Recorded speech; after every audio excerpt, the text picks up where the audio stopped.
சுக்கிர பகவானை ராசி அதிபதியாக கொண்ட ரிஷபராசி அன்பு சொந்தங்களுக்கு வணக்கங்க.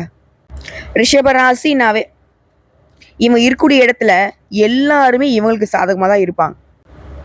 சொல்லப்போனா ஒருத்தன் இவங்க கிட்ட சண்டை போடணும்னு வந்தா கூட சரிங்க, இவங்களுக்கு ஒருத்தன் பகையாளியே இருந்தா கூட சரிங்க, இவங்க கிட்ட வந்தா அந்த பகையை மறந்து நட்பு பாராட்டிடுவாங்க. ஸோ ரிஷபத்தை பொறுத்த வரைக்கும் ஸ்மார்ட் ஒர்க்குங்க, ஓகேங்களா? அந்த கடின உழைப்புக்கெல்லாம் இடம் கிடையாது. ஆனால் யாருடைய மனசும் புண்பட மாதிரி பேச மாட்டாங்க. எல்லாரையுமே அரவணைக்கிறதுல ரிஷபத்தை அடிச்சுக்கிறதுக்கு ஆட்களே கிடையாது. ஒத்துமையா இருக்கிறது மட்டும்தான் ரிஷபத்துக்கு பிடிக்கும். தெரிஞ்சவங்க தெரியாதவங்க இருக்கிறவங்க இல்லாதவங்க இவங்க எங்க இருந்தாலும் சரி எல்லாருக்கூடமே ஒத்துமையா இருக்கணும், எல்லாருக்கும் எல்லாம் கிடைக்கணும், இப்படி நினைக்கக்கூடியவங்க ரிஷபராசி தான். அதே போல ரிஷபராசியை பொறுத்த வரைக்கும் எல்லாட்டையுமே பணிவா பேசுவாங்க. அதை சில பேர் இவங்க பயந்துட்டாங்கன்னு நினைப்பீங்க. ஆனா கடின உழைப்பும் மனதைரியம் உடையவங்க இந்த ரிஷபராசி. நீங்க ஒரு பாறையை கூட உடைச்சிடலாம், ஆனா இவங்களுடைய மன தைரியத்தை உங்களால உடைக்கவே முடியாது. பார்க்கறதுக்கு வேணா இவங்க நீங்க பேசுறதுக்கு உங்களுடைய செயல்பாடுகளுக்கு ஒத்துழைக்கிற மாதிரி தெரியும். ஆனா ஒருபோதும் இவங்க மற்றவங்களுடைய செயல்பாடுகளுக்கு தகுந்த மாதிரி முடிவெடுக்கவே மாட்டாங்க, செயல்படவும் மாட்டாங்க.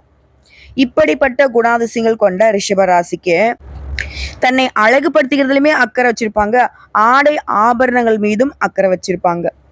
அப்போ என்னம்மா சுயநலவாதீங்களா, எல்லாரையும் ஈஸியாக ஏமாத்திடுவாங்களா அப்படின்னா ரிஷபத்தை இப்படி சொன்னா உங்களுடைய நாக்கு தான் அழுகி போகும். புரியுதுங்களா? இது மேல ஆசை இருக்கே தவிர்த்து அதை தன் உழைப்பால அடையணும்னு தான் நினைப்பாங்களே தவிர்த்து ஒரு நாளும் மற்றவங்க காசுல 10 பைசா எடுக்கணும், மற்றவங்களை ஏமாத்தணுன்ற துளி அளவு எண்ணம் கூட இவங்களுக்கு கிடையாது. ஆனா இவங்க கூட பல பேட்டை ஏமாந்து நின்று இருப்பாங்க.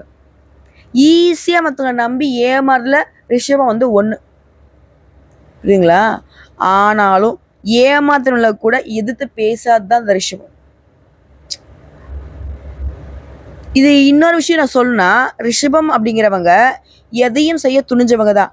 ஆனா அவங்களுக்குன்னு ஒரு குணாதிசயம் இருக்கு இல்லையா, யாருக்கும் எந்த பாதிப்பும் நான் செய்யக்கூடாதுன்னு நினைச்சிருக்காங்க இல்லையா, அது வரைக்கும் நீங்க என்ன பண்ணாலும் உங்களுடைய தலை தப்பும். ஒருவேளை ரிஷபம் அவங்க எல்லையை மீறி கோபதாபங்களோட உங்களை நோக்கி ஒரு அடி வைக்கணும்னு நினைச்சிட்டா நீங்க காலிங்கிறத முடிவு பண்ணிக்குவோம். இது ரிஷபராசியை வெறுக்கக்கூடியவங்க, ரிஷபராசியை அழிக்கக்கூடியவங்க அவங்களுக்குலாம் இந்த வீடியோ பத்தி டேக் பண்ணி விடுங்க. காரணம் கேட்குறீங்களா? ஒருத்தன் வாழ்க்கையில நல்ல ஏகபோகமா இருக்கான், சந்தோஷமா இருக்கான், திடீர்னு பணக்காரன் ஆயிட்டான், அப்படி இப்படி நம்ம சொல்ற ஆட்கள் எல்லாருக்குமே சுக்கிரன் ரொம்ப வலுவா இருப்பார், சுக்கிரன் உச்சத்துல இருப்பார்.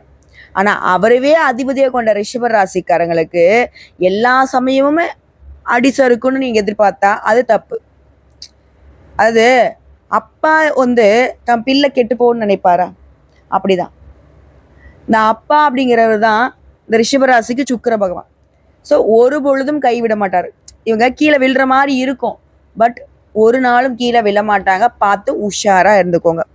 இப்படிப்பட்ட குணாதிசயங்களுக்கு சொந்தக்காரர்களான நம்முடைய ரிஷப ராசிக்கு தலைப்பு பார்த்துருப்பீங்க.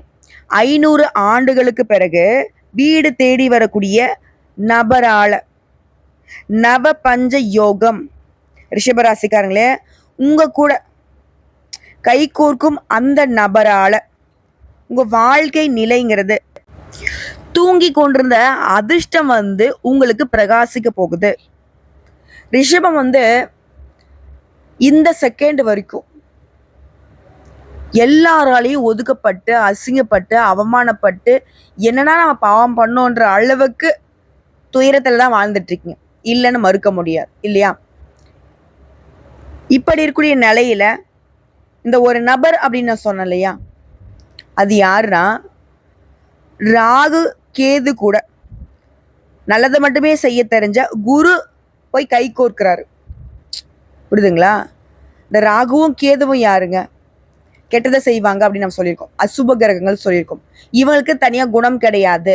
ஆனா இவங்க யார் கூட சேர்றாங்களோ, யாருடைய வீட்டுல இருக்காங்களோ அவங்களுடைய குணத்தை எடுத்துக்கிட்டு பலன் தரக்கூடியவங்க. ஸோ இப்போ அந்த ராகு கேது கூட குருவும் இணைவதனால குரு என்ன செய்வாரு? கோடி நன்மைகளை அள்ளி கொடுக்கக்கூடியவர். ஸோ அவர் ஒரு 10,000 ரூபாய் உங்களுக்கு கொடுக்கணும் முடிவு பண்ணா இந்த ராகவும் கேதுவை என்ன பண்றாங்க, கணக்கு தப்பா இருக்கு, ஒரு 0 சேர்த்து அப்படிங்கிற மாதிரி உங்களுக்கு பல மடங்கு அதிர்ஷ்டகரமான பலன்களை அள்ளி கொடுக்க போறாங்க. அது என்ன ஏதுங்கிறத இப்ப தெளிவா பார்க்கலாம். அதாவது வேத ஜோதிடப்படி ஒவ்வொரு கிரகமும் ஒரு குறிப்பிட்ட கால இடைவெளியில ஒவ்வொரு ராசியை மாத்திக்கிட்டே இருக்கும். இதனால சில யோகங்கள் உருவாகும். அது சுப யோகங்களா இருக்கும், ராஜயோகங்களா இருக்கும். இது வந்து மனுஷனுடைய வாழ்க்கையில பெரிய தாக்கத்தை ஏற்படுத்தும். இப்போ வந்து ரிஷபம் வந்து யோசிக்கிறதுன்னா, ஆடா மாமா கிரகம் மாறுது செய்யுது எல்லாமே தான் நடக்குது, இப்ப என்ன இதுக்கு, அதெல்லாம் நீ பேசாத, எனக்கு நல்லது நடக்குமா நடக்காதா இதை மட்டும் டக்குன்னு சொல்லு. ரிஷபம் இப்படி அவசரப்படுறதுக்கான காரணம் என்னங்க? அடி, பயங்கரமான அடி, முதுகு பின்னாடி திருப்பி பார்த்தீங்கன்னாக்கா அவ்வளையும் கடப்பார குத்து தான். சாதாரண ஈட்டி குத்தா இருந்தா கூட சமாளிச்சிடலாம். பயங்கரமா எல்லாரும் வச்சு செஞ்சு விட்டுருக்குறாங்க. முன்னாடி நான் சிரிச்சுக்கிட்டே இருக்கேன். அதை பார்த்து என்ன நினைக்கிறாங்க, அட இவங்களுக்கு என்னப்பா குறை, நல்லா ஜாலியா சுத்திக்கிட்டு இருக்காங்க, நம்ம தான் பாரு அவங்க கஷ்டப்படுறாங்கன்னு நினச்சிக்கிட்டு இருக்கோம், அவங்க கடனில் இருக்காங்கன்னு நினச்சிட்டு இருக்கோம் அப்படின்னு பேசுவாங்க இல்லையா? அந்த வெறுப்புல தான் இப்போ ரிஷபம் வந்துட்டு இப்படி யோசிக்கிறீங்க. கவலைப்படாதீங்க. நிழல் கிரகங்களோட சுபகிரகம் சேர்வது வந்து உங்களுக்கு யோகம்தான். அதாவது இந்த வருஷத்துல மே மாதம் 18ஆம் தேதி மீனராசிலிருந்து கும்பராசிக்கு ராகு பகவான் நுழைந்த பின்னாடி இந்த குரு பகவான் மிதுன ராசிக்குள்ள நுழையிறாரு. இந்த ராகு மற்றும் குருவுடைய நிலையினால நவ பஞ்ச ராஜயோகம் உருவாகுது.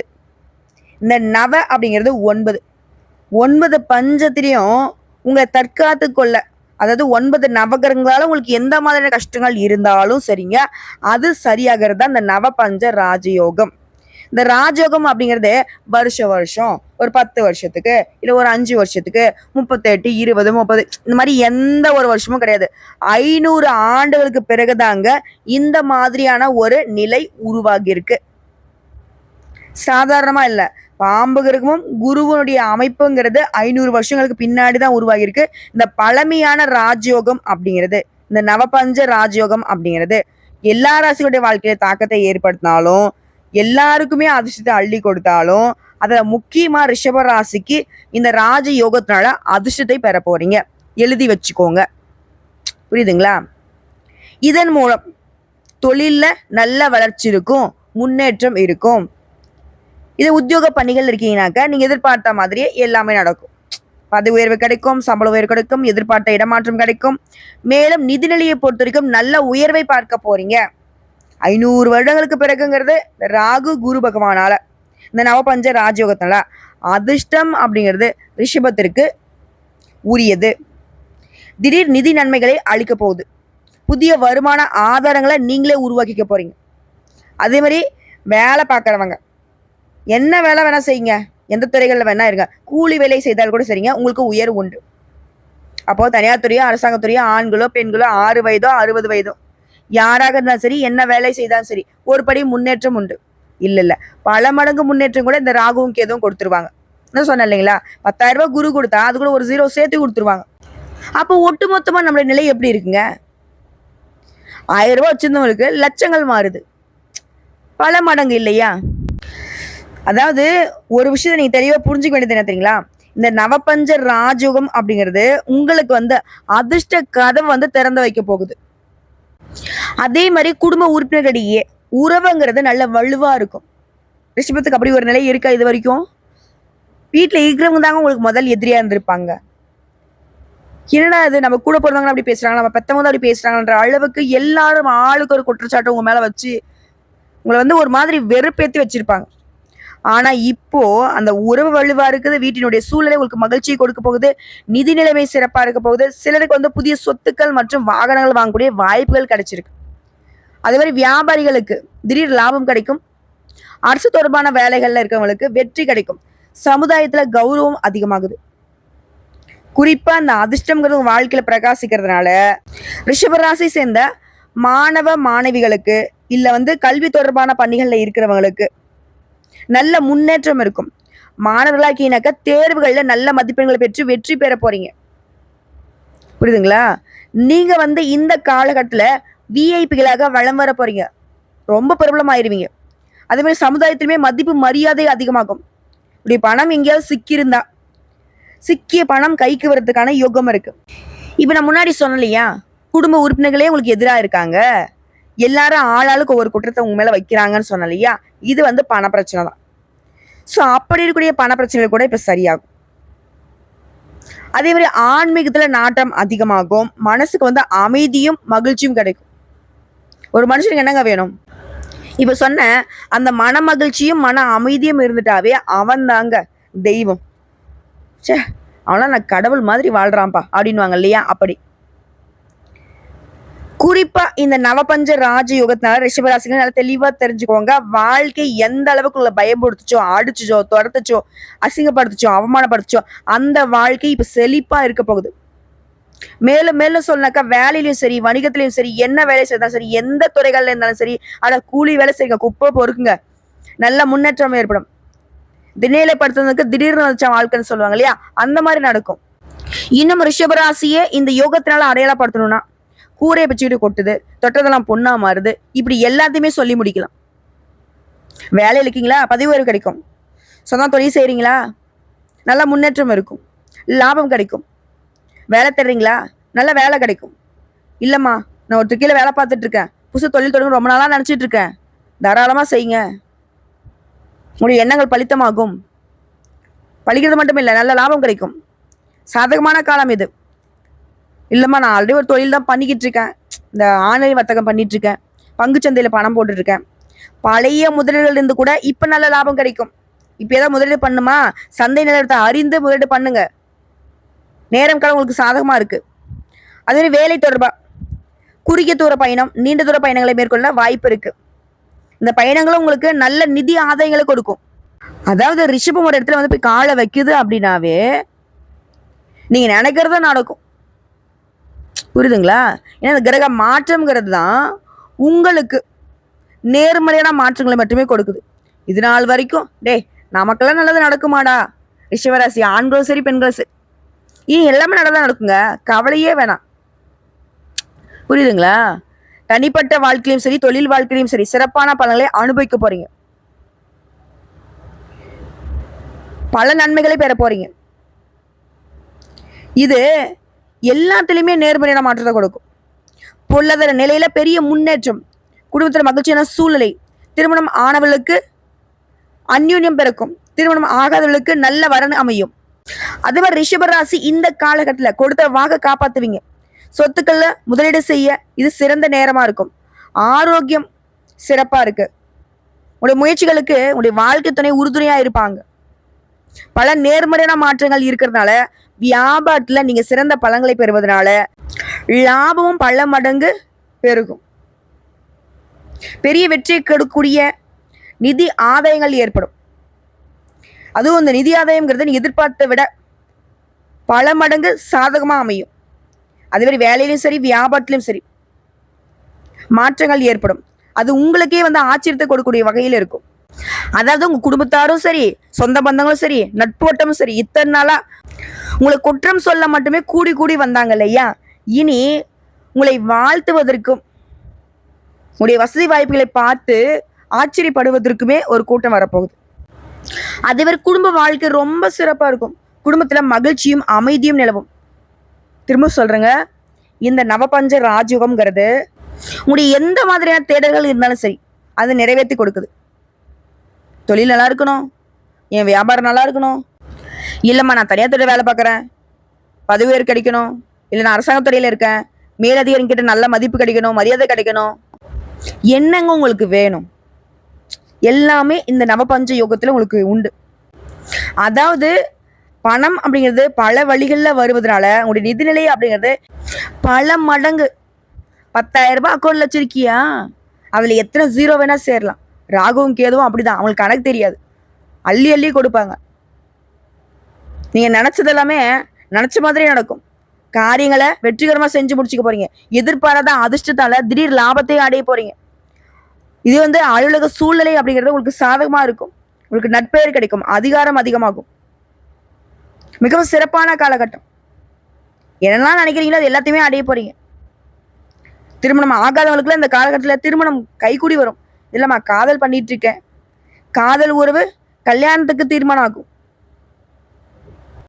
இது எல்லாத்துக்கும் மேல இந்த குருவும் ராகுகேது மட்டும் இல்லாம சூரியனும் சரி, புதனும் சரி, உங்களுடைய அதிபதியும் சரி, இவங்களும் சேர்ந்து உங்களுக்கு, அதாவது இன்னும் கொடு அப்படிங்கிற மாதிரி வேலையை கொடு, திருமணத்தை நடத்தி வை, குழந்தை பாக்கியத்தை கொடு, நல்ல வீடு வசதி வாய்ப்புகளை கொடு, வண்டி வாகனத்தை கொடு, இப்படி என்னென்ன கொடுக்க முடியுமோ எல்லாத்தையுமே டக்குன்னு கொடுக்க போறாங்க. அது சூரியன் மே மாதம் 14ஆம் தேதி ரிஷபராசிக்கு போறாரு. நான் முன்னாடி சொன்னலையா அதிர்ஷ்டம் உங்களுக்கு பிரகாசிக்க போகுதுன்னு. ஏன்னா சூரிய பகவான் நவகிரகனுடைய முதல்வன் இல்லையா, ரொம்ப வெளிச்சத்துக்கு சொந்தக்காரர். இவருடைய அமைப்பு உங்க ராசிக்கு வருவதனாலதான் யோகம் பிரகாசமாகுது. புரியுதுங்களா? அதே மாதிரி மே 6ஆம் தேதி கிரகனுடைய இளவரசன் சொல்லக்கூடிய புதன் பகவான் மேஷ ராசிக்கு போறாரு.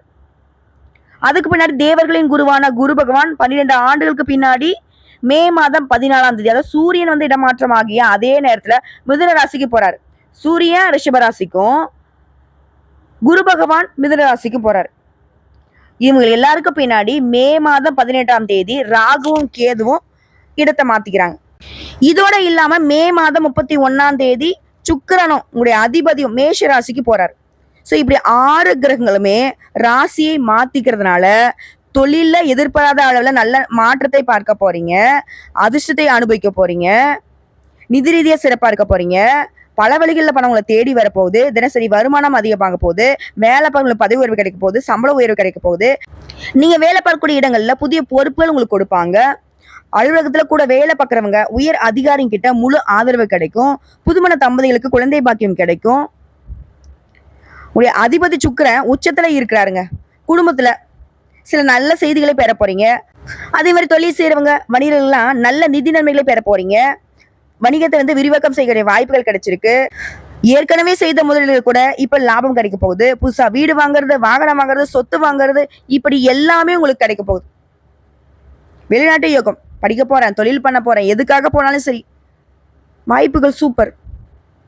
ஒட்டு மொத்தமா இனி ரிஷபராசிக்கு இந்த நவபஞ்ச ராஜயோகம் சிறப்பான மாற்றத்தை முன்னேற்றத்தை கொடுக்க போகுது.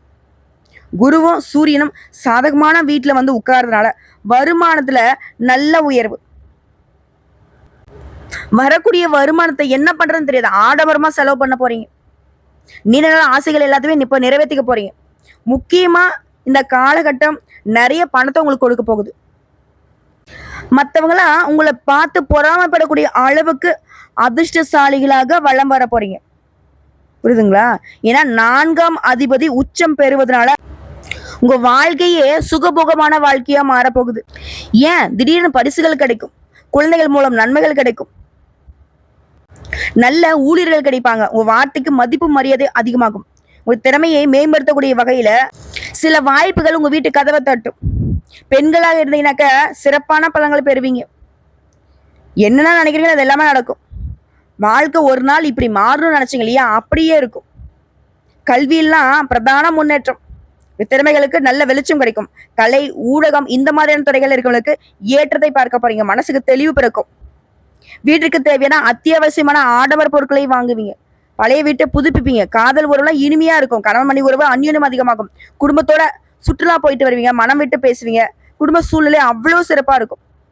வீண் விரையும், தண்ட செலவெல்லாம் மறையுது, சேமிப்பு அதிகமாகுது. உறவுக்காரருடைய வருகையினால மகிழ்ச்சி ஏற்பட போகுது. உடன்பிறப்புகள் வகையில லாபம் கிடைக்க போகுது. ரியல் எஸ்டேட், உணவுத்துறையில இருக்கிறவங்க நல்ல மாற்றத்தை பார்க்க போறீங்க. இதே நேரத்துல நீங்க கவனமா இருக்கக்கூடிய இடம் பார்த்தோம்னாக்க தாயின் உடல் நல கவனம் வச்சுக்கோங்க. ஏன்னா சூரிய பகவானை பொறுத்த வரைக்கும் ஆரோக்கியத்துல கொஞ்சம் அக்கறை கொடுக்குறாரு. ஆரோக்கிய பிரச்சனைங்கிறத காய்ச்சல் சரிதாங்க, அலட்சியம் இல்லாம சரியான சிகிச்சை எடுத்துக்கோங்க, அது உடனே சரியாயிடும். அது ஒரு பிடிவாத குணத்தை கொஞ்சம் தவிர்த்துக்கிறது நல்லது, விட்டு கொடுத்து செல்வது நல்லது. முடிஞ்ச அளவுக்கு பெருமாள் வழிபாடு மனசுக்கு மகிழ்ச்சி கொடுத்துக்கிட்டே இருக்கும். அதுவும் அந்த பெருமாளை நீங்க எப்படி வழிபாடு செய்யணும்னாக்க அனுதினமும் வழிபாடு செய்யலாம். அப்படி முடியாத பட்சத்துல புதன்கிழமை மற்றும் வெள்ளிக்கிழமைகள்ல அருகில் இருக்கும் பெருமாளுடைய ஆலயத்துக்கு சென்று அவருக்கு துளசி மாலை அணிவித்து, அது என்னங்க துளசி மாலைங்கிறது மகாலட்சுமி தாயுடைய அம்சம். அது மாதிரி தேங்காய் தீபம் ஏற்றி பிரகாரத்தை 11 முறை வலம் வர நினைச்சது எல்லாமே நடக்கும். அதுவே சனிக்கிழமைகள் தோறும் மல்லிகை மலர்களை அருகில் இருக்கக்கூடிய நவகிரகங்களுக்கு அர்ப்பணிக்க கடுகளவு கூட உங்களுக்கு பாதிப்புகள் வராம இந்த வழிபாடு உங்களை பாதுகாக்கும். ஏன்னா மல்லிகை மலர் எந்த அளவுக்கு வாசனை நிறைந்ததோ அந்த அளவுக்கு உங்க வாழ்க்கைங்கிறது வசந்த காலமா இருக்க போகுது. உங்களை பொறுத்தவரைக்கும் அதிர்ஷ்டம் தரக்கூடிய திசைகள் கிழக்கு, வடக்கு. அதிர்ஷ்டம் தரக்கூடிய நிறம் இளம் சிவப்பு நிறம், நீல நிறம். இந்த நிறங்களை அதிகமா பயன்படுத்துங்க, அதிர்ஷ்டத்தை ஈர்த்து கொடுக்கும். இது அதிர்ஷ்டம் தரக்கூடிய எண்கள் 3, 6, 9. ஸோ இப்போ வரைக்கும் பார்த்த இந்த பலன்கள் எல்லாமே ரிஷப ராசிக்கு இந்த நவபஞ்ச யோகம்.